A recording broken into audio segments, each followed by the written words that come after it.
Wonderful. Welcome. This is the July 2024 meeting of the City of Somerville Commission on Energy Use and Climate Change.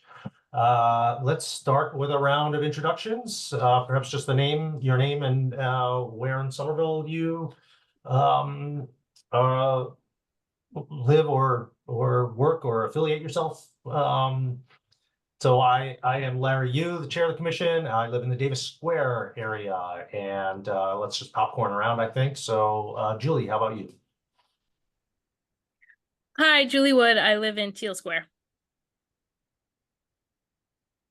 And I'll pass it to Yuri. Hi, Ari Furusawa. I live in Davis Square. Courtney, you want to go? Sure. Courtney Coslow. I live in Magoon Square. Alexis? Hi, Alexis Washburn, and I live in Teal Square. Ramon? Wonderful. And we will give Ramon a second to see if he can figure out how to come off mute.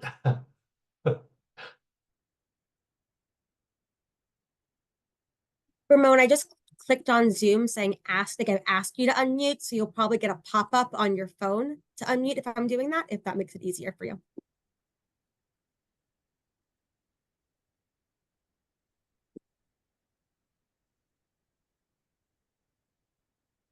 Okay, why don't we come back to Ramon as he I'm confident he'll resolve this. Julia, would you like to introduce yourself? Julia Damiano, Environmental Policy Manager for the Office of Sustainability and Environment with the City of Somerville. And I'll popcorn it over to Commissioner Washburn. She has. You already? How about Commissioner Coslow? Have you gone yet? Everyone has gone. I think we can, I believe everyone has gone. So perhaps we can allow our attendees to introduce themselves. Absolutely. And folks can correct me if I'm wrong and they haven't introduced themselves. Ron, I'm going to allow you to talk if you'd like to introduce yourself. Ron Cavallo, Ward 7. Thank you very much. And William, I'm going to allow you to talk as well.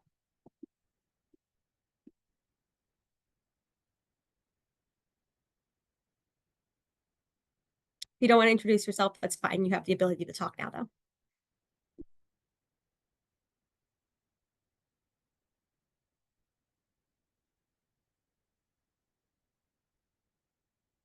Okie dokie. And Ramon, any luck? No luck so far. Stick Ramon, with it. are you on an iPhone? Thumbs up or thumbs down. If you tap on the screen, you should see the same buttons that you would on the computer. You'll see the little microphone. If you click that, that should unmute yourself.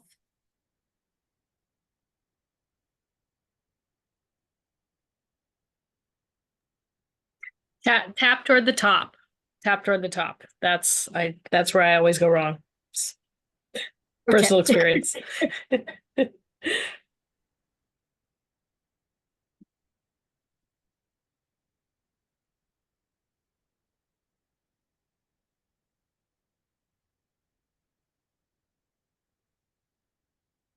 All right, well, keep working on it, Ramon. We'll check back with you, and otherwise we will of course take all your input through your thumbs as well, if you're able and inclined. We have a packed agenda today, and I'm excited for this one because we'll begin, I believe, with a discussion on the ordinance that created us. A kind of straw person draft was circulated earlier with some particular points to focus on. And thank you for sending in some comments on those. And I think I'm going to hold back on sharing all of the comments, but kind of collate them and sort of focus attention on certain points, if that's okay. And although, Julia, are you able to share screen? Absolutely. What would you like me to share? The ordinance? The ordinance, yeah. Absolutely. Bear with me for one moment just while I get that pulled up and share my screen.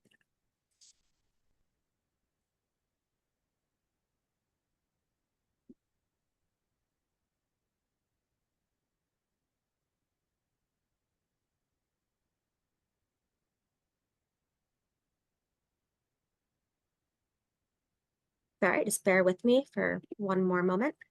That's all right. So We'll Larry, also- there were the two different versions. There is that the redlined version and then also the clean version. Which one do you want me to share? I think just the clean version would be fine. I think it was helpful to have the markup, but yeah, we can just focus on the clean version. All right, I'll show the clean version right now, and if we want to look at the markup one, I have that up as well.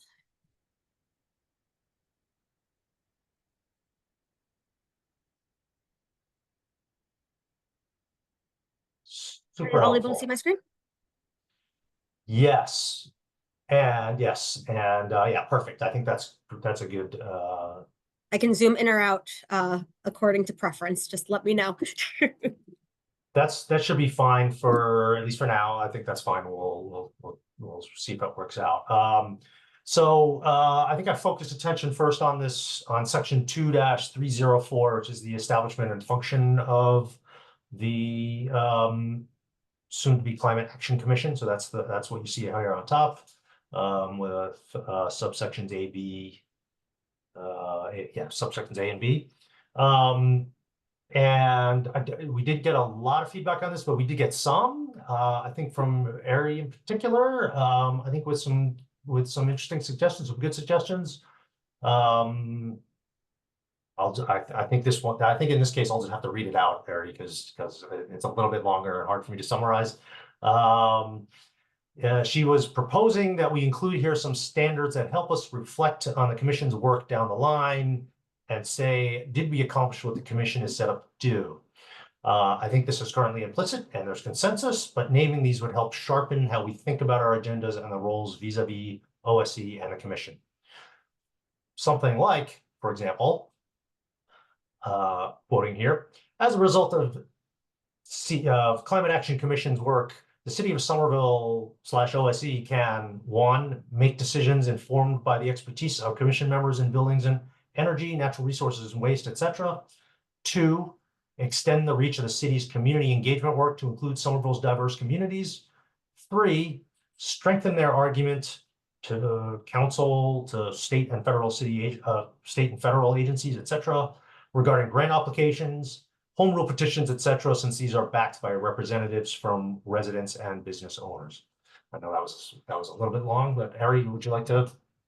Yeah, thank you for that. And this is me voicing over what I wrote 11 p.m. last night. So apologies for any potential contradictions. I think what I was trying to get at was, I think as a relatively new commission member, I found it a little bit difficult to know, how do I say this diplomatically? Like what would have happened had the commission never existed? And what does it mean for this commission to do our work well? And obviously there's a lot of expertise in this room, and I think we've done so much even in the past year that I've been a part of this, but I think something in here that would be a helpful North Star as we potentially expand this commission and as we take a pause to define what we are, something that helps us say okay, did we accomplish our goals as a commission? And is the city better off because of what happened in this room? So that's the intention behind this. And as Larry was reading out what I was writing last night, I realized that this might, I don't know if the establishment function is the best place to do it. It might be a discussion separately outside the ordinance discussion where we collectively have a more formal discussion with the full 13-member or whatever that may be commission to define the goals. So I'm not necessarily married or advocating for it to be here, but I think I wanted to name that intention around, can we name somewhere that what it means for Somerville as a city to be better off because we have put work into this commission. So that's the nuance that I wanted to communicate here. Perfect, thank you. Alexis, since you're taking minutes, I just read 3 long paragraphs. I will forward this text to you afterwards. Sorry, I should have said that in advance. And also,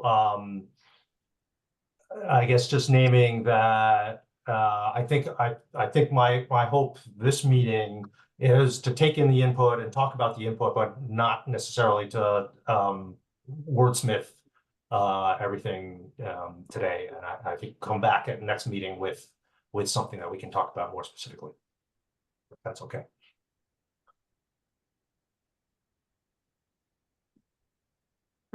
Sorry to interrupt. I have a few different tabs open right now. If I'm doing this, are you all still able to see my screen correctly? Awesome. Yeah. Wanted to Yes. make sure nothing was in the way. Sorry about that. I'm sorry, I missed the discussion of, I think I missed the last two meetings. We just have such a busy spring, but, you know, not being in the discussion, this does strike me as a bit of a turn. I don't think I don't know that the city has looked to this commission in any way, shape, or form for ecological advice. I mean, I think it's sometimes something that doesn't even get put on the agenda if it's, you know, even potentially, obviously it's my interest. And so I'm happy to see it here. I guess is this us saying this, or is like, what, like, is this fitting in with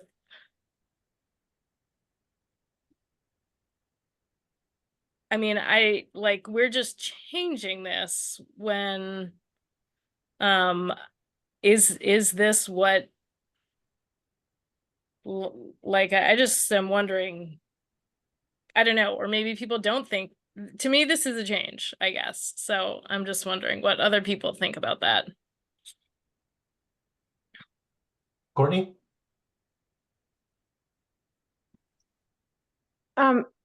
Like on a similar note, I don't know about responding, Julie. I think you might be responding specifically to the types of things at the bottom, like reversing the climate and ecological crisis. I'm wondering Yeah, too both about at the top and the bottom. Okay. Like resilient communities adapting to climate change. because on the You know, similar not big content areas for us. maybe Heretofore. on the similar note, it's not necessarily clear to me either what things come to us versus what things we can bring. You know, what things the city is working on, and sometimes we're asked to vote. And I think there wasn't, and Larry, I'm sorry, I reviewed and wrote comments, but I saved them for discussion. I could send them. There are just a few points. I didn't see the part that you wanted us to email you. So there, you know, there isn't a place in this ordinance. I think it's nice, like overall it's nice and tighter, and yeah, I like a lot about it. But I didn't see a place here where it clarified, like, these are the things the city will go to the commission, types of things where we want your explicit feedback and will not move forward. Like we talked about what percentage it would be for the community electricity. And, you know, there have been a few things like that. If we're going to go for a grant and we're going to write a letter, I mean, I guess we vote on writing a letter, but I would like that to be clarified, as well as, like I said, what kind of things, how the agenda is established. Does it come from the city's desire, the city's staff's current work plan, or is it a combination of that and other topics that are brought to the commission by commissioners and the public? Julie?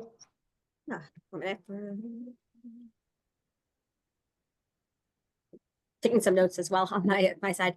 So I can give a little bit of context to the ecological side of that section 1, and then when Christine is going to be joining also around 7:30, and so she might be able to add some more context or color to this as well. But where this is coming from my understanding, is a part of a larger conversation going on with OSC as we're really strategizing with our climate forward plan implementation, which is the role of OSC and the role of the commission. You know, when people think of environmental action, you know, there is most obviously there is energy policy, and there's different things you can do for energy progress and decarbonization. But then there also is the ecological side of environmental programs and environmental action, and the whole ecological aspect of it as well. And yes, we do have PSEF, the Public Space and Urban Forestry Division, but there is a lot of overlap. And so I guess the part of this is to kind of start the conversation of in what way do these overlap together, and in what ways do we see this all playing together in a larger picture and in the larger narrative, so that we're able to kind of work together and accomplish those more ecological goals with the energy goals as well.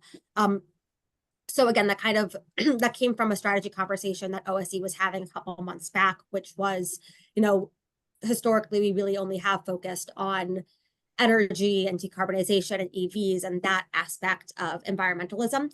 But especially as OSE is continuing to grow and the scope of our work is continuing to grow, and we're getting more funding, more staffing, and now we're going to be expanding the commission. There is the opportunity for us to be able to look at things a little bit more you know what I'm trying to say. There's the opportunity for us to look at it through a more interdisciplinary lens, and you know, hopefully be able to come at a few of these things together.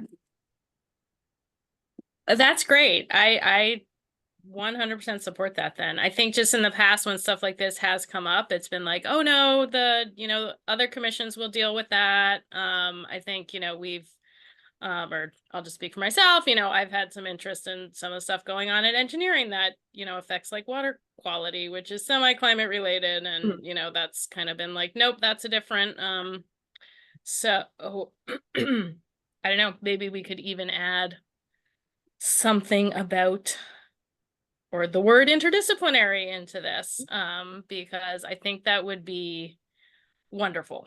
That is, again, as we're continuing to grow as a department and also expanding the commission, that is the hope behind it. And just on a side note, Commissioner, what I'm not sure if you know, but my background is also in ecology and conservation. So that's where my heart lies as well. Great. Courtney, I see your hand raised also. Just quickly, just want to point out, you're absolutely right. This is a new articulation of a new kind of mission for the commission, and so this is not just like wordsmithing the old one. And I would also point out that the point number 3 is more explicit perhaps than it has in the past about part of the role or function being mobilizing residents and stakeholders in ways that perhaps the commission has not necessarily pursued in the past. So this is for discussion and comment. So hoping that you'll sort of reflect on that as well. Courtney, go ahead. Kind of adding on to that interdisciplinary across department, I would like, and maybe this is where you do it, with advise municipal staff across departments, or, you know, interdisciplinary, to make that clear.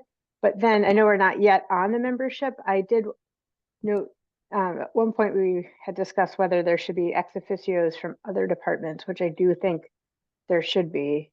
I know that would grow it bigger, but infrastructure and asset management, capital projects, as Julie just mentioned, engineering, whether it's all of those or a point person representing those groups, I think would help. These issues, I know, are do touch on so many other departments. It would be really productive, I think more productive to have them a part of the conversation.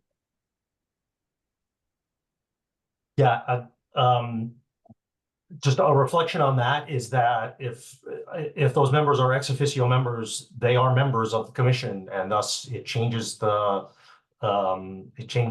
quorum dynamics. It changes all of it. It also makes it more challenging for more city department staff to attend evening meetings regularly. So just trying to be a little bit conscious of that. And we were kind of thinking like add a rotating cast of departments to join meetings on, you know, like once a year or on an ad hoc basis, and invite them and perhaps find some mechanism to incent them to attend on those occasions.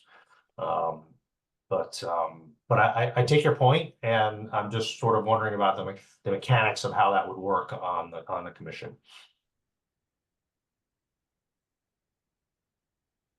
Ramon, you're unmuted. That's great, but you can only see speakers. We can hear you. That's great.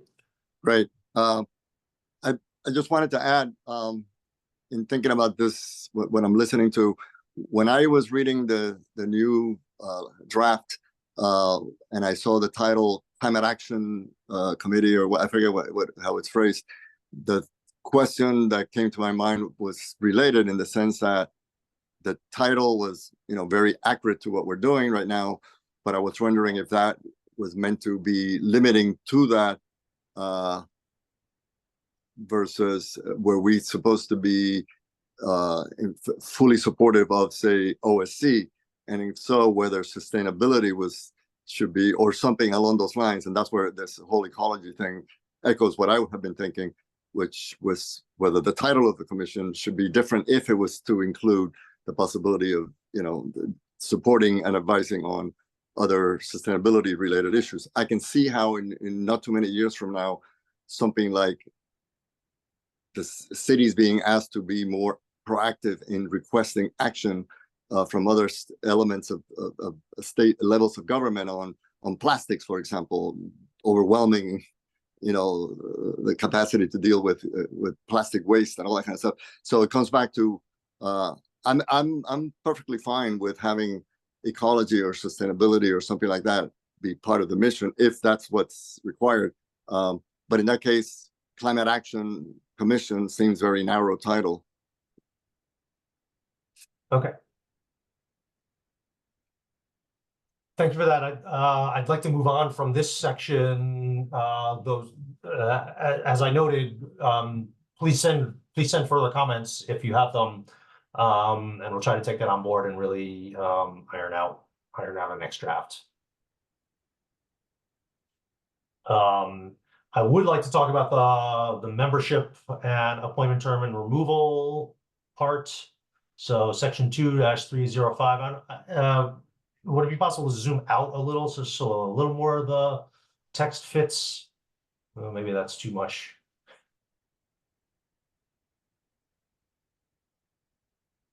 Yeah, maybe I don't know. That's a good level for me. Does that work, everyone? Do you want me to zoom in a little bit more? It's good by me. All right. Ramon's on the small screen, so oh no, actually you're not on my iPhone anymore, are you? Oh, that's all right. Well, if he's on the iPhone, he can zoom in. Oh, yeah. So first, there were a couple of comments on point A around shall be composed of 13 members, and I think there were some comments that were that suggested that may be constraining because what if we only have 10? Does that mean we don't exist until we get up to 13? And so we'll clarify the legal language required. The intent, I think, though, is like, we aim for 13 and we continue to try to fill. And if a couple of people step down, we still operate as a commission, even with 10, 11, 12, however many people. And we'll just make sure that the legal folks comply there. And I think there's a suggestion to have like at least 10 members, but I'm not sure that I think that would actually might be constraining as well, because that would mean that if 4 people step down, that we don't function as a commission. So we'll try to get to clarity on that for sure. What else did I see here? There's some on some of these specific points. Well, actually, let me give voice, I think, to a little bit more. I think there's a concern that 13 members may be too many since we struggle to get through the content on our agenda. That's potentially true. And so like maybe changing the language also to on the sub bullets for specific representation around it to be like should strive to include members representing these levels rather than be quite as restrictive, which I think would be the case anyway. But again, I think we do need to clarify the legal interpretation of that to make sure that we capture the intent correctly. Because I think the intent is again, like we would not cease to function if we didn't have a member over 55, for example.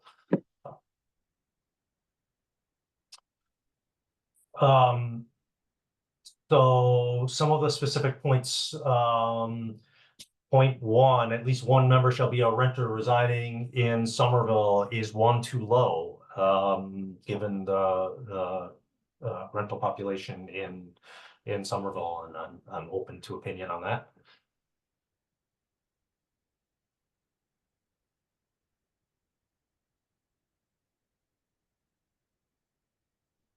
No thoughts. I think it's too low. Let's put it that way. Yeah, any other suggestions for a number? Happy to change. And Alexis. hello. One question I have with current membership is how many of these points do we currently check off?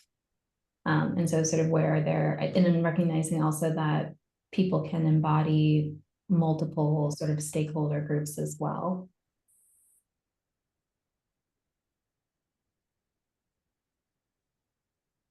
Yeah. Yeah. Oh, sorry, go ahead. No, please.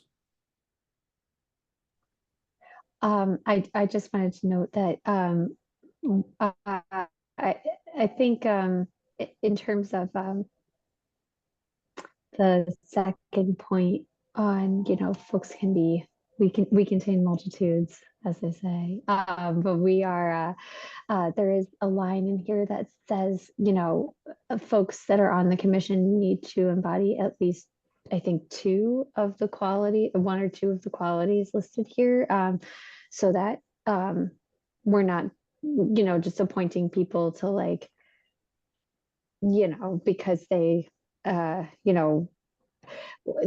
there's not like a risk, more of a risk for like favoritism or something like that, or something strange happening where, maybe it's somebody that's on the commission that like might not be like interested in climate change or something like that. So we do try to address that here. I don't know if that directly speaks to the comment, or if I don't know if there was any other kind of concerns with that. I would also just add that legal is also looking into like whether or not we can like specify demographics in the ordinance too. So we're waiting to hear back from them. That was a question I had for them. Yeah, I mean, right now, I mean, it does say all members shall meet at least one of the criteria listed above, which is a really low bar considering three of them are just you have to live in one of the wards of Somerville, or you have to be a business owner, right? So that's arguably too low a bar, although maybe not. As far as which ones are ticked off, I mean, which of these boxes are ticked off, not who's ticked off. As far as I know, we do not have a renter on our commission right now. Is that right? No renter. Oh, Maybe- we have a renter. Okay. So I take it back then. Do we have a landlord? We do have a landlord, yes. Maybe I shouldn't be asking this in open meeting, but Courtney's a landlord. Okay. Who wants to fess up to being do we have an owner or manager of a brick and mortar Somerville-based business currently on? I believe not. We have a member in wards 1, 4, or 5. We do. One member residing in wards 2 or 3. I believe we do as well. Wards 6 and 7 are well covered. One member above the age of 55, we have that covered. One youth representative, we do not have covered, and we do not have SPS, Somerville Public Schools covered. So we're actually doing better than I thought on a lot of those things. Just for your to answer your question, Alexis.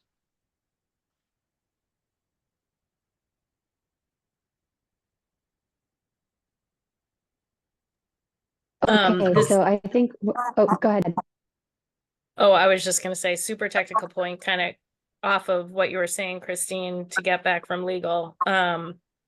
These could be in regulations, not the ordinance. I mean, this is quite specific for, I guess, it certainly varies, but this is, we talked about that at one point, whether we'd want to do both, right? And maybe we landed on not wanting to, but that would be an option for these details, I believe, right? Sorry, you said doing one, not both of, I'm sorry, I think I missed that point. Ramon, we're getting some noise from your end. I hate to ask you to go on mute. Yeah, there you go. I got you. Got your remote.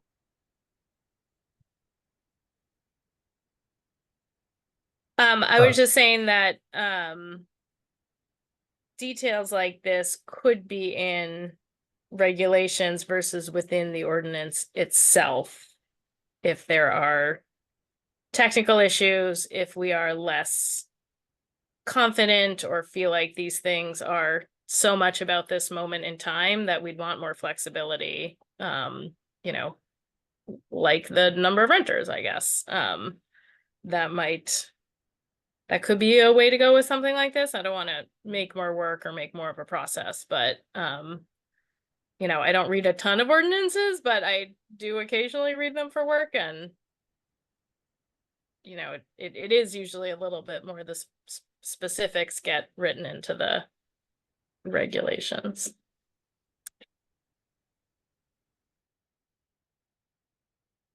Yes, that's true. And one of the comments received is you know, like, what are our processes for naming folks to the commission? And that I would definitely suggest ought to be in our bylaws rather than in our or you know, and if there's a compelling reason to put it in the ordinance, let's do it. But I would think that those kinds of process oriented things would be in the bylaws. Sorry to jump in. The CEUCC Zoom account, the email just got an email from one of the attendees with a question. Hey, Julia, sorry, Julia, can we hold that until public comment? Because she's here right now. Oh, perfect. Okay. Yeah, thank you. Sorry. But I just want to say, I think what I'm hearing is like, maybe we need to retool these numbers and we want some flexibility in it. So maybe there's this whole section here of like the composition. We just take that out of the ordinance and kind of reserve it for the bylaws conversation. And we can, you know, have those conversations like simultaneously too. But they can be distinct from each other. Does that sound? If we were to do that, I would suggest naming in a line in the bylaws that we are striving for, you know, I hate to use the word representation, but I'll use it here. Striving for representation, you know, of various Somerville stakeholders, including renters and landlords, business community, and you know, blah blah blah. And some of the aspects that we might consider for the bylaws, just so that it's just so that it's named in the ordinance itself. Or even if we leave the specifics for the bylaws. Yeah, agree. Yeah, we can reference it, something like the composition shall be like, you know, determined by the bylaws or something like that.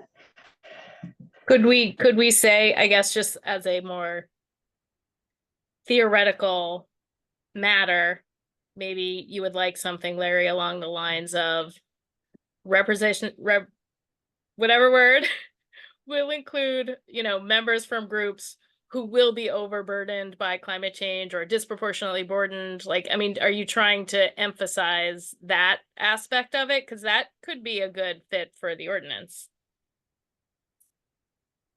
As opposed to, yeah, we don't necessarily just need it to be broad. We need it to include you know, folks who might not otherwise volunteer, I guess. It seems like is maybe what we're striving for. Yep, yep. Yep, something along those lines might work. I like it.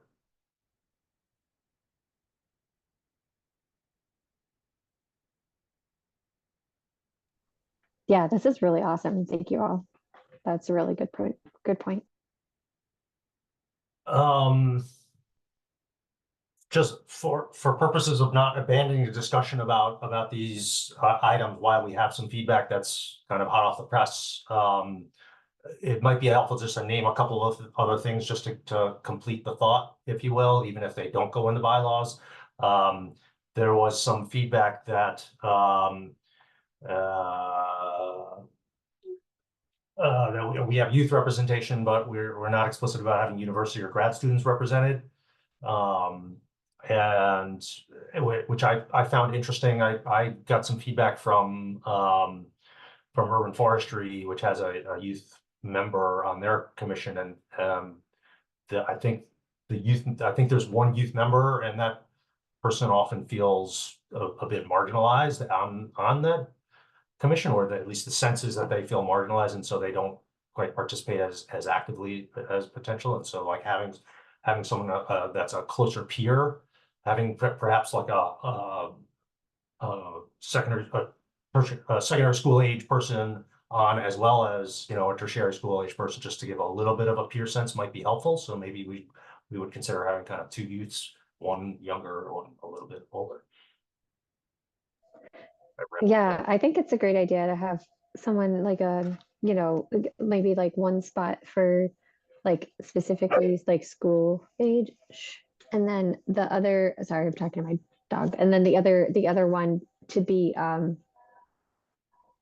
maybe like that other age bracket that we were looking at, Larry, like up to 25 or something like that. Yeah. And then I would even, you know, just to throw out there too, you know, maybe the idea of having like an ex officio, like from Tufts University, or maybe somebody like talking to Tufts and seeing if they'd be interested in having somebody sit on the commission, and we could like have a spot for them somewhere, because they are kind of like a large stakeholder in the city with lots of students renting, lots of buildings. They have like a district energy system, that sort of thing. But I don't know. That's just kind of an idea. That's are you thinking someone from the administration or a student? Yeah, like like a student. Yeah, have like the 25, Yeah. or you know, between, you know, with like the grad student age, like kind of like you know, maybe like 18 to 25 age, and then as like the second youth and grad student representative, and then like maybe there's, I don't know, maybe it would be of interest to have like another spot that would be for like Tufts admin person representative. Plus Tufts that. Got it. Okay. Yeah, let's think about that without growing the commission too large. And then another thought that came in was around having immigrant communities represented. Perhaps somebody who identifies as part of the community, speaks English as a second language, or works closely with them. Alexis, you have thoughts? Yeah, I was gonna say that these are a lot of great suggestions in terms of additional members that we could add. And although we probably won't be able to add all of them, I think it could definitely influence our outreach strategy, and letting people know that you would be an eligible member, you know, if you're a part of the Tufts administration, or you're a graduate student living or working in Somerville, or, you know, any of those other criteria that we've sort of talked about. Because people might, again, interpret this and say, I don't feel like I fit any of those criteria, but, you know, we're being more expansive, I think, in our definition.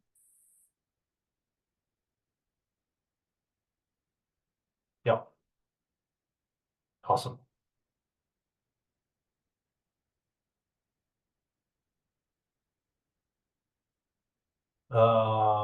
Let's see. So we'll take that thought on board as well.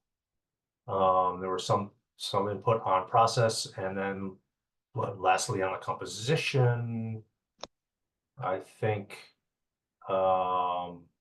Could we, like, keeping with the membership, the one we discussed, the term limits? We talked about 2 years, but then I wasn't sure if that meant ongoing or you could just you have to get reappointed. I didn't find it was clear. I think it's above this. Yeah, sorry, can we come back to that? Sure. I want to just close out on the membership right now, the composition right now. Because I think there was, I'm trying to find it, but there was one more. Oh, maybe there wasn't. Never mind. I take it back. Moving on. Thank you, Commissioner Kozlow, for moving on to our next point. Let me find that.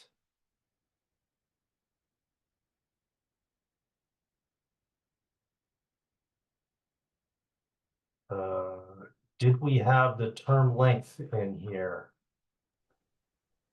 Yeah, it's, oh, sorry, if you scroll up, whoever has the screen, is it Julia? Yes. Okay, if you keep scrolling up. Yeah, just Yeah, a little bit here it more. is. It's section 305. Oh, okay. Yep, at the, okay. It's kind of split between those two pages. Go Kept to on section, overshooting it with my mouse, sorry. it's okay. Can you go Go to down. section 10 all the way at the bottom? There we go. Okay, there you go. Yep, There thank it is, you. right there. Yep. So the term length is 2 years. There currently are no term limits. If that's what you're, I'm not sure if that was your question, Courtney. Should there be term limits? Yeah, I think it should be clarified because I was on the Community Preservation Act committee, and when it first got the very first group, and I was given a 3-year term, and other people had 1, and other people had 5, and I don't think anyone realized that meant you only got 1 year, 3 years, or 5 years, and then they moved on. And it was Oh, probably yeah. in the ordinance, so I think we should say each member shall serve. What happens after 2 years? Do they just go on until they decide to leave, or do they need to get another approval from the mayor, or how, like, what happens? Yeah, so in 10D here, we have after the initial appointment, subsequent members of the commission shall be appointed by the mayor and confirmed by city council with recommendations. Can you stop highlighting, Julia? I'm sorry. I know you're trying to help, but it's not helping. Recommendations provided by the commission. If a vacancy occurs prior to the expiration of the member's term, an appointment shall be made to serve for the remainder of that term. So every And then we every do 2 have years, every an- person. Sorry. Christine, Go ahead. that line actually just refers to at the outset. So the initial appointments just means when the commission first gets started. And then subsequent members would be appointed by the mayor. So I think Commissioner Kozlow is talking about whether we need to align about, whether C should read like each appointed member shall serve for a term of 2 years. Yeah. With subsequent terms subject to reapproval by the mayor or something along those lines. Yeah, and I'm not sure if that's typically in the ordinances or if it's in, I guess it could be either one in the bylaws, but we could certainly add something in there that clarifies. Do we have any suggestions for term limits? So that was also a question raised, is should there be, it was actually raised by Eliza, who is the longest Eliza. tenured member of the commission, on like, should there be term limits? And then I think she was asking that as an open question, not a suggestion. I like that she's been there for, like, that we have somebody with institutional knowledge who could say what it was like when it was a totally different context. So I don't think it needs to be. I also think it might be extra work for the mayor and city council to have to approve everybody every 2 years. Well, it That's doesn't the current- necessarily, we don't need to set it at one term, you know what I mean? Like, so basically what happens, so there's two different things that we're talking about here. We're talking about what happens after the end of a term and then how many terms somebody can have, either consecutively or total. So to the first part is a policy choice, and that is something that the mayor's office is revamping, and they're going commission by and board, going one by one now, and eventually they'll get to our commission and they go through that process. The second piece of that is something that we can address in the ordinance, which is how many terms, either consecutive or total or both, can somebody serve, and then how long those terms are. Courtney, was your question about extra work for city council and the mayor about the first piece, the term length being too short, and so we'll constantly have these renewals, or was it about the second part about turnover? Because of It was terms? about the 2-year terms and the work that it takes to have to go and confirm everybody every 2 years. But if it is 2 years for everybody, we should stagger them so we're not having every commissioner up at the Yeah. same time. Or maybe that we, like the CPA, there are different term limits. So, and that helped, we set that up initially. So it was set up initially to stagger that for that exact reason. And then you'd have some people that knew the history and then others that came on. Yeah, that's a fair point. I mean, so first of all, currently the process is 2-year term limits that are renewed. And so like we have to be renewed every 2 years as it currently stands. Do you go and, I didn't Well, actually. that's not, sorry, that's how it's currently written in the draft, but we actually do have a staggered thing that, Yeah. but effectively everybody's expired or will be by Yeah. the time they get to us. So we will have to account for that somehow. We can, I should say. We don't have to. I want to quickly touch on the question of quorum, and I also want to move on because we are at 7:50 right now. I think the question of quorum was raised regarding if we expand to say 13 folks, will we have trouble making sure that 7 folks show up for meetings in order for us to have quorum? And and if we think that might be challenging, then should we set quorum at a lower number than a majority? And so just curious for your thoughts on that. And I don't think we need to come to conclusion on this, but curious to hear whether you think that's a risk or not.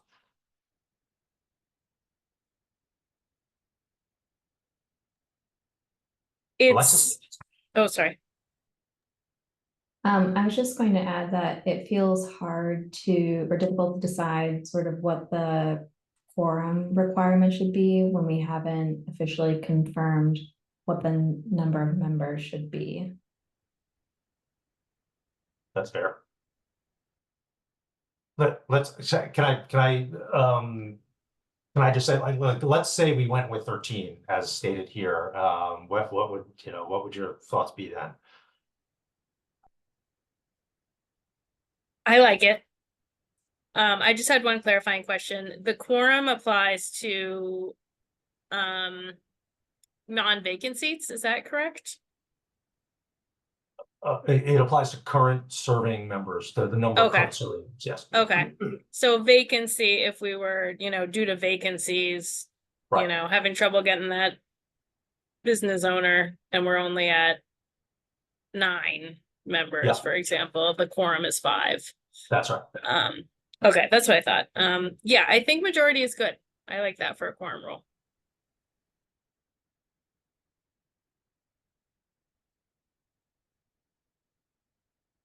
Any other thoughts? Saw some hand gestures. I wasn't sure if I anyone. agree. Okay. I agree that I think the higher the number, the less we're prevented from. I think there was a moment when during the Climate Forward launch when I think it was Alexis, Larry, and I were huddling, and we were like, "Are we a quorum? Should we stop talking about issues about climate?" So I think yes, majority feels doable and good. I have a follow-up question. Should quorum include just members, or like should ex officios be considered members? And if so, should they be considered in the quorum?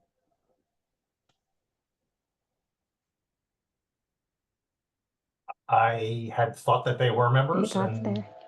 voting members and thus included in quorum. At least that was what I had thought, but perhaps that should be clarified. Well, that's how it's written. Again, that's how it's written currently, but we can change that. So if it's something that folks like are open to changing or have thoughts about changing, it's something we can consider. Because it has come up with other commissions. Interesting.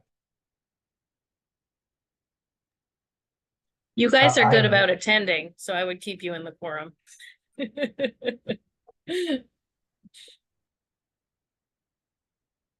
Yeah, I mean, I would want to include ex officio member. I would want to at least include the director of OSE. Pursuant to the earlier conversation about including like many other department heads of ex officio, that would I might change my opinion if we did take that on board as full members. That's what I'm kind of thinking too, is like, do we want to have the ability to have like more voices in the room? And if we do, then, you know, it's going to be hard to get everybody nailed down for every single meeting. But, you know, and again, like a lot of directors, like most commissions on the city are run by staff, not directors either. So like that aspect of this, like definitely might change too. So it's something just to keep in mind as we're sort of thinking through like what voices do we want to have in the room, and what kind of like responsibilities and time do we want to put on other directors. You know, if we are asking them, or, you know, like the SP, the Somerville Public Schools administrative staff, you know, are they attending every meeting? What's their role in that meeting? Are they voting on things? Are they like, you know, so it's just something to, just because I know we've talked about bringing in some more voices here, but not necessarily like increasing the number of members in quorum past like 13. So it's something we can. Alexis, excuse me. My question was for some of the ex officio members that we're suggesting adding, particularly from the various city departments, can they send a designee in their place? Yeah, we would definitely word it so that, and for what it's worth, like the way that we have it structured now is that it would still just be OSE and SPS, Somerville Public Schools, like appointing, like the superintendent appointing with mayor's approval, and then OSE director appointing as like a staff liaison. That's how it's written currently. And then I think OSC director also appointing an ex officio, so, or it being director or like somebody designated. So that's typically like the wording that we use for it. So, and just to clarify, that's a good question. And just to clarify, that ex officio can change from meeting to meeting. So like, you know, whoever can make it from OSE becomes that ex officio member, or is it the designee that person is the ex officio member? I guess it also depends on how we word it too. Right now, it's the way that it's worded in the ordinance is that it's a position that doesn't exist anymore. So, Right, that's true. So we just have to fix it so that it's more applicable and modernized. Okay.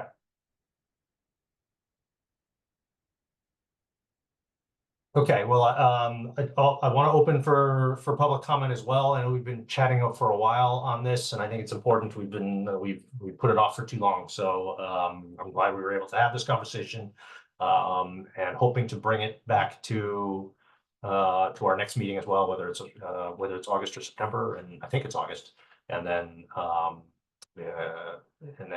continue to iterate it. Ron, I see your hand raised. Yes, I'd like to make two comments about the profiles. Uh-huh. The first I would like to make is with regard to what I believe is critically important, in that there be a member on this commission that has experience in economic impact. Mhm. There really hasn't been any discussion about the economic impact of what this commission might propose. And I think as a person who deals with money issues on a day-to-day basis and has lots of issues about how the city of Somerville spends money and how it doesn't spend money, I'm a big person that has a big gripe regarding the infrastructure in this city, which I consider to be one of the worst in the state. Economic impact and a person with the skills to understand economic impact is really critical. Secondly, as what I would describe as a medium-sized landlord in the city of Somerville, I think that this discussion has very much skirted over the impact of the importance of the landlords in this city. 60% of the population rents. And I, as a landlord, frankly, have felt very strongly that I do not have a voice that is respected or have been treated properly as a landlord. And landlording, if you are a landlord and you own a two-family house and you have one rental property, you are really not a landlord. A landlord is a landlord that has multiple rental units and understands the complexity of the landlording business. It's a highly complex business. And right now it's under extreme stress. Taxes in this city, utility costs, water bills, insurance has gone up 100%. Commissioner Bueno, I don't know if you know, but the insurance premium on the condominium building where you live has just increased, not the base insurance, it has increased $250,000. There's enormous stress on landlords, and there's a lot of stress to keep rents low. Yet all these stresses force rents up. Maintenance costs have gone through the roof. It goes on and on and on. These are the things I deal with on an ongoing basis. Landlords do not have a valid voice in this city, largely because everything is skewed against them. The population of landlords is small, the population of renters is large. And again, I need to say that if you have a landlord representative who's got one rental unit, that person does not understand the business of landlording. And it is incredibly complex. And it's also tied in with the economic impact. When decisions are made regarding housing, it has an economic impact. It's not Awesome, fun thank you. in Somerville. It's not fun at all. That's super helpful. Thank Thank you. you. That will all be reflected in the minutes. We appreciate your feedback. Yeah, no, I want to take that on board as well. That's super helpful. Julia, was there an email that was relevant to this discussion? Yes, so we did receive an email from Lindsay Luke, who actually Okay. is in the attendees Okay. audience right now. So I'm going to, Lindsay, I'm going to unmute you if you want to be able to share your comment just out to the commission. That's fine. Okay, am I unmuted now? Yes, You we can are. hear you. It was just at that moment in the conversation when I wrote that, I just was concerned that landlords and tenants have conflicting needs and desires, and tenants often do not understand what's really going on for landlords. So I was just concerned that tenants might be overrepresented. And it's really landlords whose point of view we most desperately need to understand in order to find ways to incentivize them to take on the costs involved in electrifying. That's all. Perfect. That's amazing. Great point. Thank you. I think the non-landlord, non-tenants are probably overrepresented, and we're actually underrepresenting both tenants and landlords. But I do take your point that both of those need to be lifted up. Yeah, it's interesting.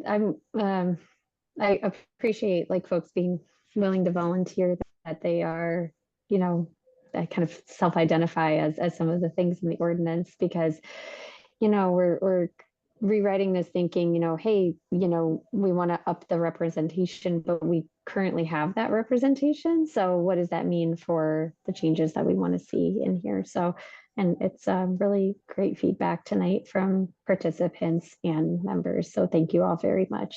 This is really great. Okay, we're still on the first agenda item for our meeting here, so we will move on.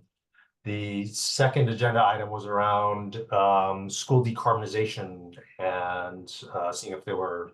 I'm not sure that there are specific things to talk about, but I wanted to honor the request to have this as a standing agenda item and see if there was some more next steps to discuss. Hey, sure. Christine, So, you sorry. Oh, no, I was just saying, just asking if you were gonna give the update. Yeah. Thank you. Yeah, Thank yeah, you. of course. So, yeah, a couple updates here.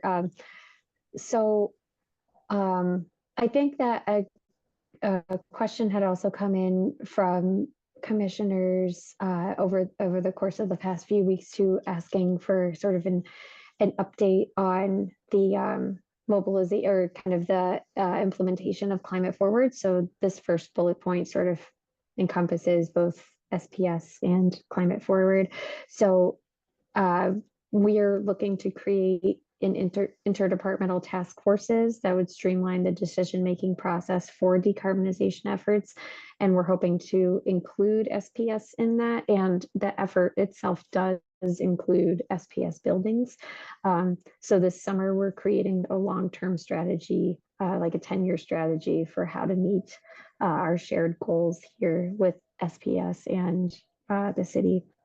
And then we've also secured significant match funding through the Energy Stabilization Fund to aid an application for green communities and grant Somerville to be allowed to create Somerville's first municipally owned decarbonized building that would serve as a model for future projects. So we haven't heard back yet, but fingers crossed that grant comes through and we're able to get that project started.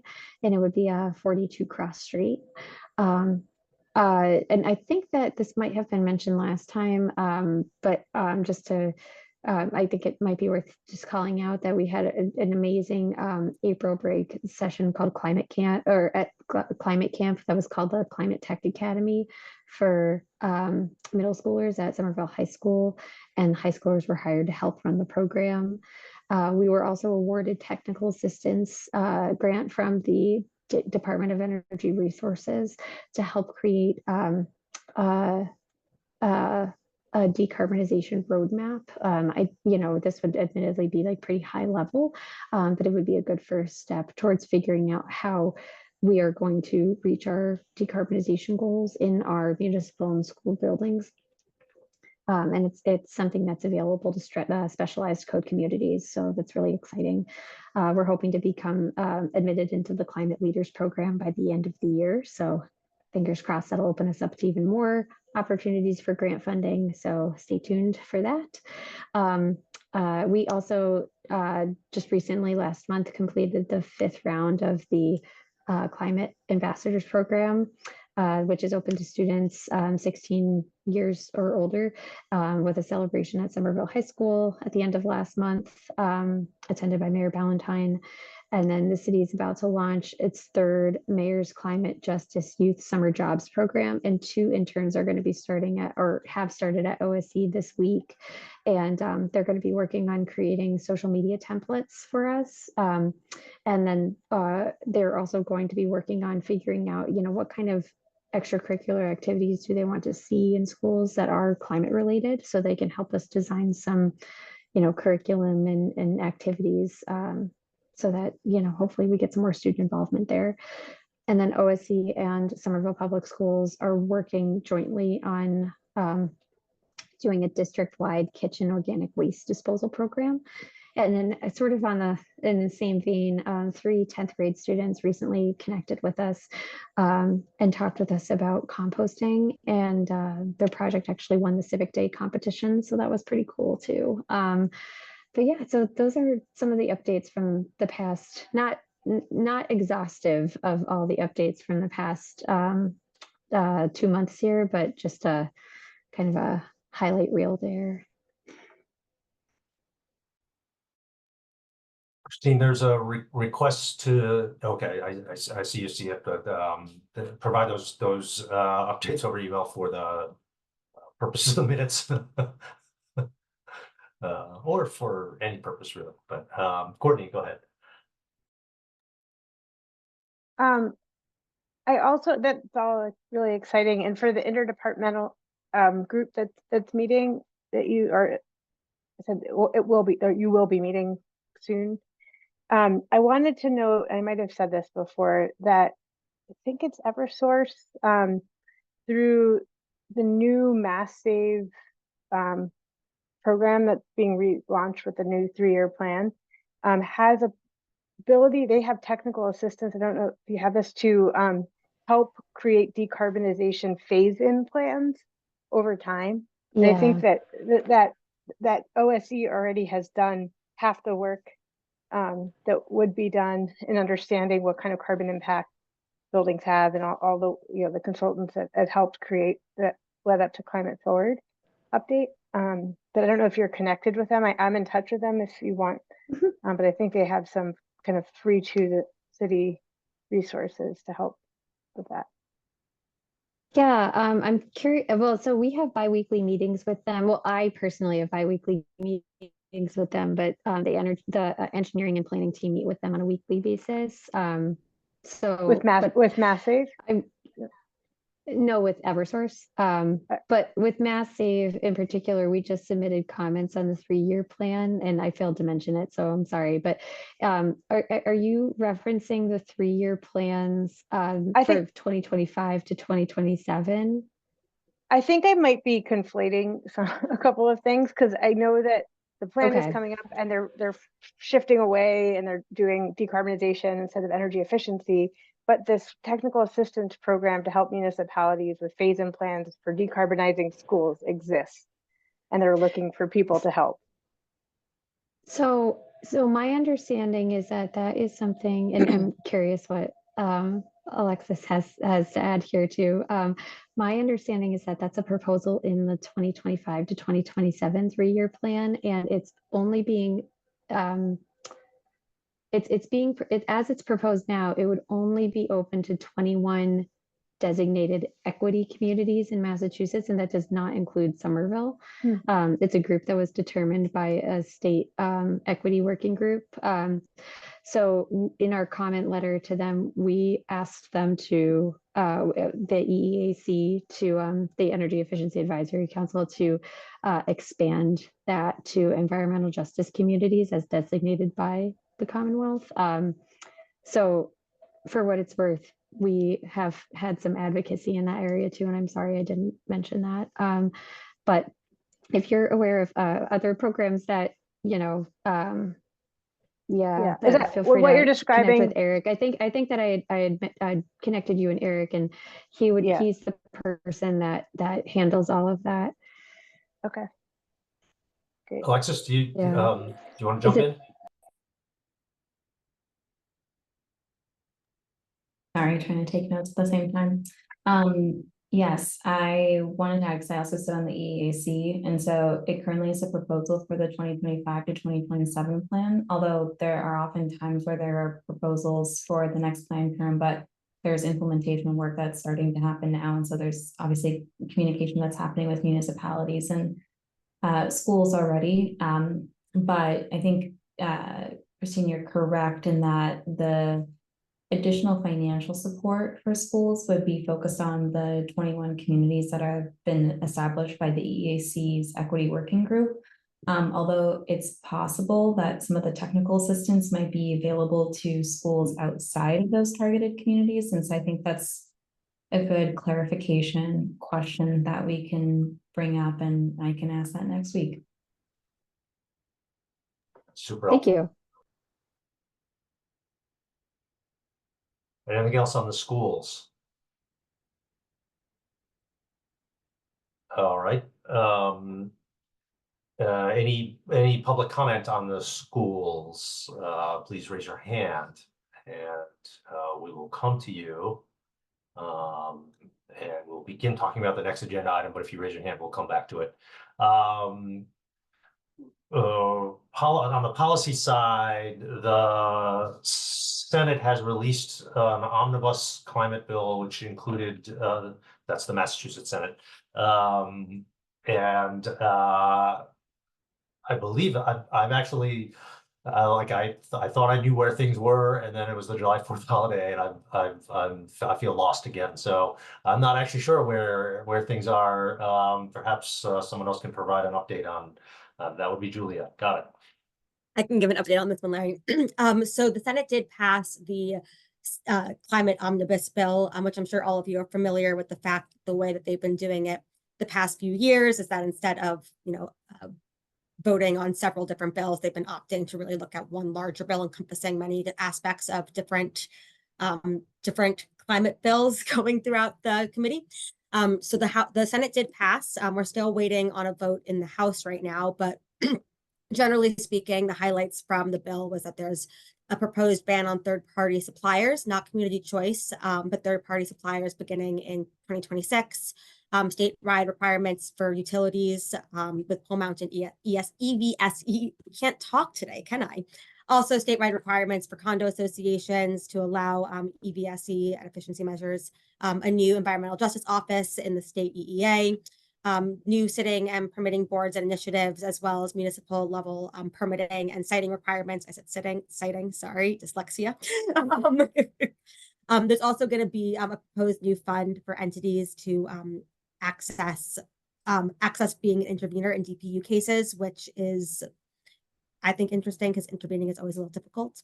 And then a slew of a lot other really positive things, along with some other proposals for expanding the fossil fuel-free demonstration project, which would be interesting across the state.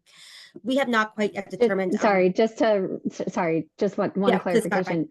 The fossil fuel-free is not included. It is a proposed amendment from Senator Jalen to move it up from 10 to 11, so that Somerville and Northampton could be included. Yes, you are correct. Thank you for the clarification, Christine. One quick question is, would you also be able to provide these bullet points to Alexis for purposes of the minutes? Of course. Yeah, And I have some other information that I'll share that I will also share with you via email. So the other only thing is, again, we haven't quite, we're still having internal conversations around our advocacy strategy, but we are definitely looking at the omnibus bill through the lens of other policies that the commission advocates have, asked us to support or asked us to investigate. One of them being, one of which being the future of clean heat, an act relative to the future of clean heat. And so just big differences. I know there has been a lot of conversation, especially among this group, and just interest in it. The biggest difference between the omnibus and an act relative to the future of clean heat is that the omnibus does not include the thermal transition fund, which was something that would have been really big in the other piece of legislation. Sorry, I just lost my notes, bear with me. It would not include it also didn't have any, sorry, bear with me.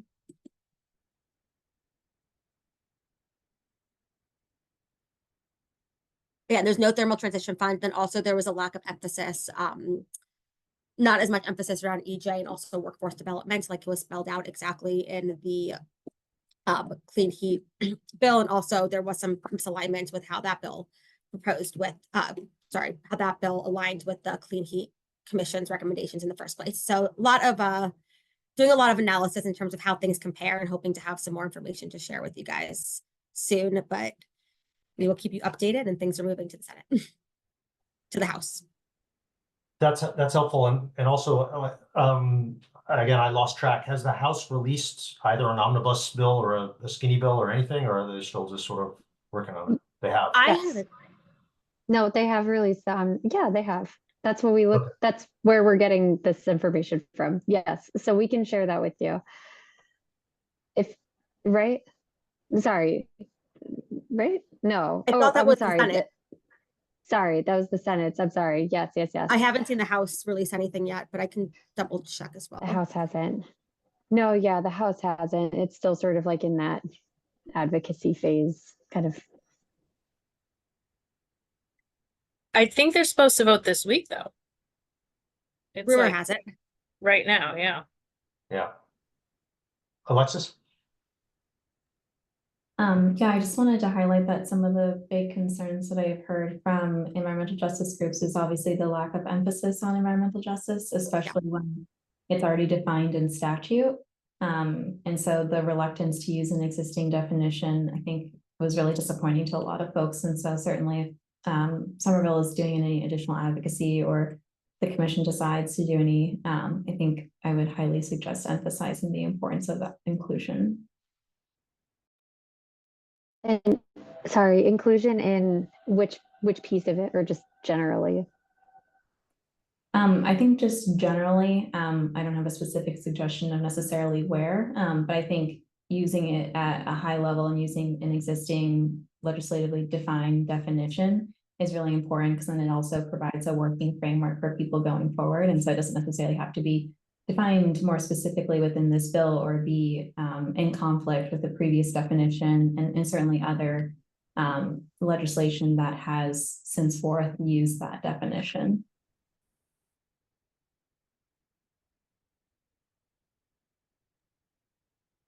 Super helpful updates. Any other questions or comments on that? And also advance notice for public comment as well. Please raise your hand.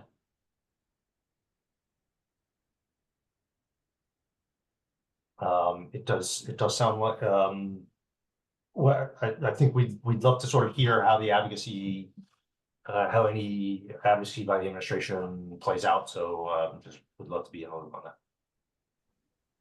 Absolutely. Definitely. Thank you. Seeing no hands. We have 10 minutes left, and 3 agenda items left. I'm tempted to defer the follow-up discussion on climate forward, unless Christine, unless you think we can cover the discussion on implementation and next steps in 5 minutes. Let's see. I had the questions because I think folks submitted some items for this, particularly I think Ari, thank you. So I think we can around kind of like reflections for how it's gone.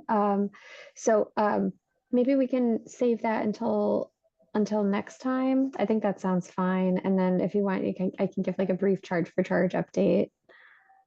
Let's do that. Let's go to charge for charge and do the minutes, and then see what's left. Okay, perfect. So great news, super exciting. Charge for charge is live. It has happened. It's huge. It seems small because we're like the last ones to do it in our area, but it has taken a really long time. So it's a big accomplishment. Generally, I've seen a lot of positive feedback online, and heard from EV owners about how they like it. So I'm really excited about that. We've had a couple complaints so far from folks that were unaware the change was coming. So, but it's been pretty minimal. Since the week it's been live, the program has earned generated about $1,900 in revenue. So that's above what we were expecting, but it's also, holiday week, and it's only been a week, so it's really hard to know what kind of trends we're going to see going forward, but I can certainly update folks as time goes on. We did a lot of media around it. We did interviews with WBUR, WBUZ radio, WBZ radio, and WGBH. So if you heard us over the past couple weeks, we're on podcasts, or their podcast versions, and we're out there. And then we also have some awesome videos and content on our social media accounts featuring Daisy. So feel free to share. And we also have some flyers that have been translated. So those are also available on our socials. So we're at sustainaville.ma on Instagram and Facebook. So, please share with your networks, and spread the word, let folks know.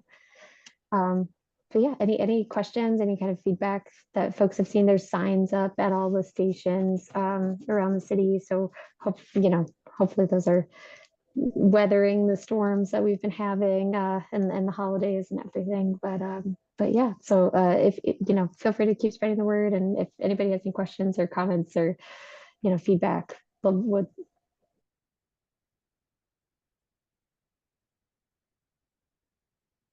Questions, comments?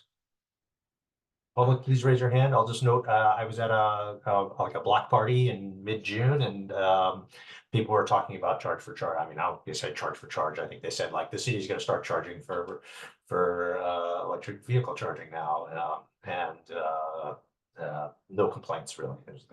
Most people were like, oh yeah, that makes sense.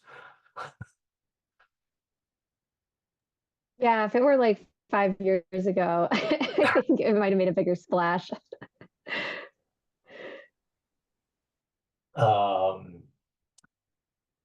No, that's great. I'm glad that worked. I know it's a lot of work really goes into something as simple as just charging for power. So I appreciate that. Let me spin back to an earlier agenda item, which I skipped accidentally, which is a discussion around our meeting times. And so first of all, I think I pledged to send a calendar invite out for the rest of the year to cover these times, and I didn't do that, and I was about to do it, and it did. The question came up of like, well, is Tuesdays, second Tuesday from 7 to 8:30 the right time for everybody? An ideal time for most folks. Is that the right length of time for most folks to one of the points about us never covering all of our agenda items? And it's just worth sort of hashing all of that out if anyone has thoughts.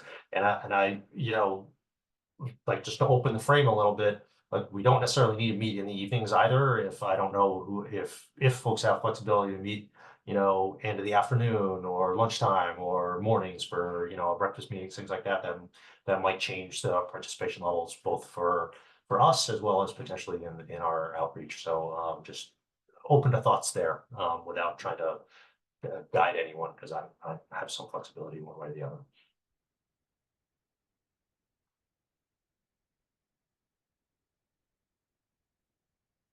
Yeah, Courtney. The second Tuesday in the evening, I really like personally. It just fits with the rhythm of other meetings that I have that happen to be on the 1st and 3rd and 4th. So for me, it's a nice thing. I mean, it could start at 6:30. I'd be fine. I'd also be okay going 2 hours, like 6:30 to 8:30, to get through more, since we only meet monthly. And maybe, you also asked if we thought it should be in person. Maybe once or twice a year it's an in-person meeting, so we could have that rapport building, but it also is nice to have it virtual.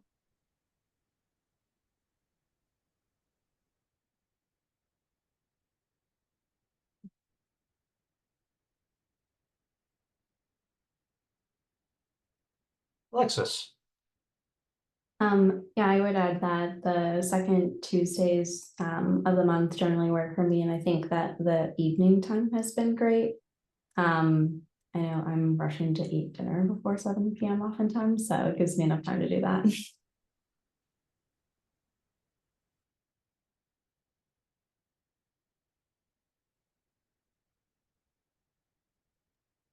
I'm echoing Alexis and Courtney. I think evenings are easier for me compared to daytime or mornings, just because of my day, but open to any other scheduling items that others have. And back to Alexis. Yeah, I was just going to add that oftentimes when we have subcommittee meetings, those might be in the morning or during the day, but since it's a smaller group, there's a little bit more flexibility, but this time tends not to impact like work meetings or anything like that, or other family obligations.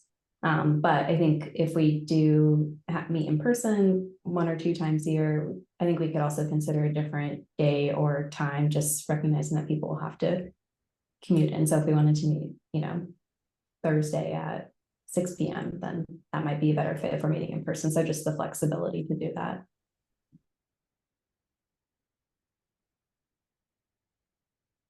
Ramon or Julie, anything?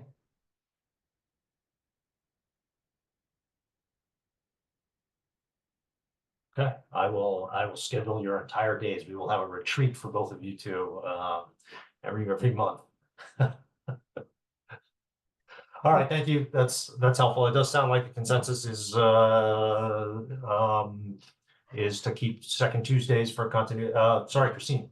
Oh, I would just note that we do have one person missing that might have some other thoughts. So, Sure. so maybe let's talk with Eliza offline. Good point. But yes, I think generally from this conversation, it sounds like the time and the date, everything works. Good point. And we will think about changing to 2 hours. It sounded, I had one vote for that, although that was connected to starting at 6:30 also, so I'm not sure if that's related. But suggestion. 2 hours, Alexis? If we, like thinking about a period like Somerville Climate Board when we were working on the updates, is it also possible that we can have more than one meeting a month? So like we could meet for our normal hour and a half, and if we feel like it's really important that we make a decision on something, then we can add additional meetings as needed, but that we don't have to. Yeah, that's a good idea. And I do think when we do have subcommittees, we'll be able to streamline, hopefully, ideally, if we trust our subcommittees, we'll be able to streamline these meetings as well. But yeah, that's a good point. We can do ad hoc meetings. Okay. Yeah, and I thought that there was actually sorry on the subcommittee comment. I do remember, and I'm sorry, I know I joined late, but there was a note that came through that mentioned the quorum question. I think this is tough. I think answering the subcommittee question would help answer this. I wonder if that conversation should happen before we send the ordinance to the city council so that we could talk through that. But then also, but yeah, so I just wanted to maybe elevate that for consideration for like next time, but you guys might have already talked about it too, so. We actually didn't, so that's a good point. And like maybe what we can do is raise that as a discussion point for the bylaws that won't go in the ordinance, but we can sort of like hash it out amongst ourselves in advance. So like have some thoughts on what will go in the bylaws. But meanwhile, try to finalize the ordinance. Yeah. Okay. Cool. Nice. That sounds good. Okay. And yeah, and then Alexis, to your point too, we can have more meetings every month too. I think we just have to decide, if that's something that everybody wants to do at that, the meeting preceding the extra meeting. We're at 8:31. We have left to discuss the minutes for the May and June meetings. Ramon, thank you for the edits to the May meeting minutes. And I'm not sure who to thank for. Oh, Ramon, you took the June meeting minutes, so thank you for those as well. Though you were circulated, I believe, earlier today. Does anyone need a minute to review them? Seeing no hands raised, I would entertain a motion to adopt the minutes as submitted. Anyone like to make a motion? Moved by Ramon Bueno. Would anyone like to second that motion? People get quiet once it hits 8:30. Do I have a second? I'd love to second, but I missed the June meeting, so I'm assuming I can't vote on that one, so I'll stay out of this. You may choose to abstain, but I accept the second. I second it. So I'll accept Aries' second. All in favor of adopting the minutes for the May and June meetings, raise your hand physically. 3, 6, 7. Well, that's unanimous. So great, wonderful. Thank you. Any new business before we adjourn? All right. Thank you all. Thank you, Lindsay, for sticking with us for so long. Appreciate it. Sorry, one last thing. Is everybody okay with meeting in August? Or with vacation schedules and things like that? Yeah, good point. So last month I believe we agreed that like, hey, let's try and make August work anyway, but just bring that back up. We are currently scheduled for August, what is it, the 13th.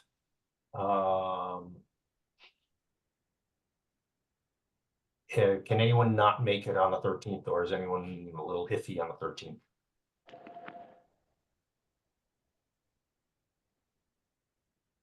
Sounds like we have thumbs up. All right. And seeing no new business, I think we are adjourned. Thank you all. Cool. Have a great night, Thanks so everyone. much. Thank you. You too. Bye. 8:33 for the minutes. Okay, bye.